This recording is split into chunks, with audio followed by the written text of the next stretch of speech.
So any type of fireplace insert is essentially a metal box to house the combustion and house the fuel that is being burned.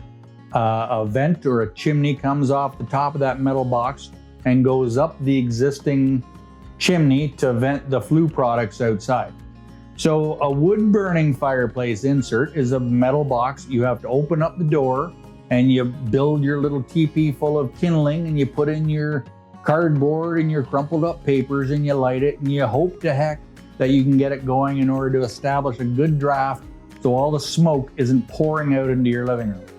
Anybody who has a wood fireplace inserts or any wood stove itself is very familiar with this, and it's caused by downdraft conditions and a cold chimney.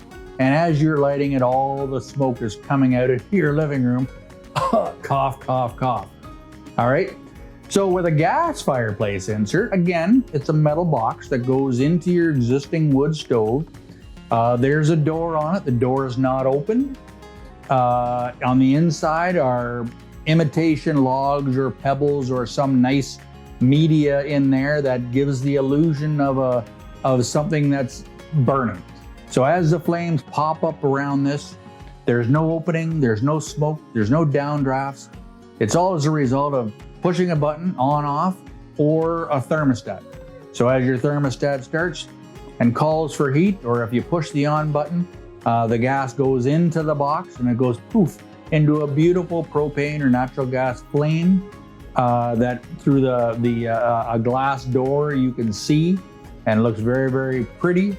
And the exhaust is channeled through it, goes up through the flue, which is in the chimney of the fireplace.